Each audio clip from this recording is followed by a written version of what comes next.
Oscar nu doarme acasă, scrisă de David Melling. Oscar își strângea lucrurile ca să meargă să doarmă peste noapte la iepurica. Avea o mulțime de luat, dar la ea acasă era loc berechet. Da. Își împachetă pijamaua cu albine, periuța de dinți și o carte de povești. Abia aștepta. Sper că iepurica o să-mi citească o poveste înainte de culcare, se gândi el, pornind prin pădure. Rucsacul îi atârna greu în spate. Mai întâi rămase înțepenit într-un trunghi, apoi se rătăci, se cățără într-un copac ca să vadă unde se află. Doar că era un copac subțire și foarte, foarte flexibil. Poc! Au!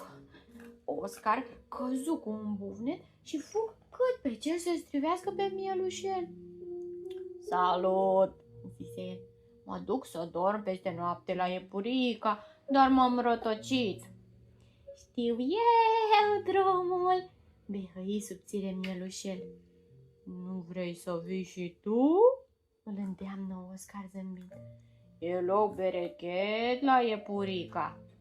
Se ridică din tufiș și se scutură de frunze. Ciudat, își zise. Parcă e mai greu rucsacul acum. Ajunseră în sfârșit la casa iepuricăi. Bu-hu-hu, n-o să încapi, îl avertiză bufnița. Mi-am adus doar un prieten mărunțel, zise Oscar, iar iepurica are loc berechet. Și noi? Strigară oițele din spatele lui. Iepurica se bucură să-i vadă pe toți. Mi-e drag-mi veni să dormiți la mine, râse ea și le făcu semn oilor să intre în vizuină, una câte una.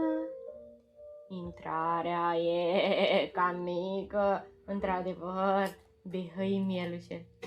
Nici vorbă, zise iepurica, e loc berechet.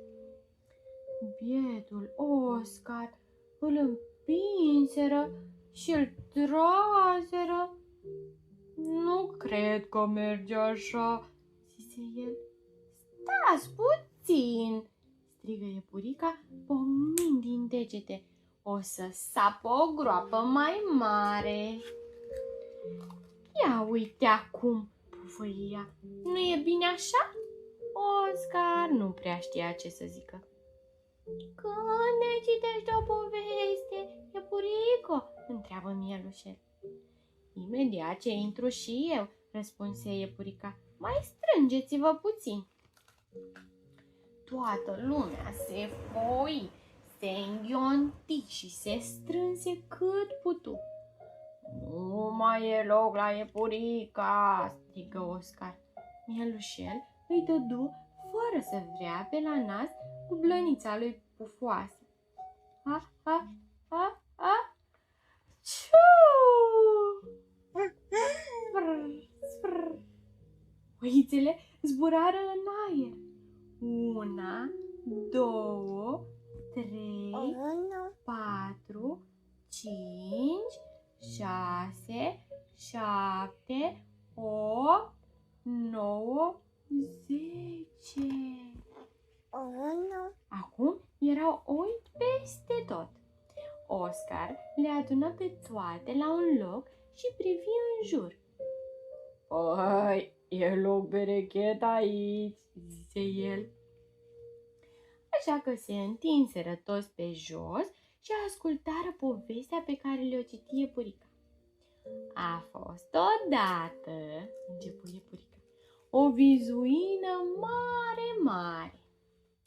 Și unul după altul, toți închiseră ochii și adormiră buștea. Tu ce ți-ai luat peste noapte la un prieten?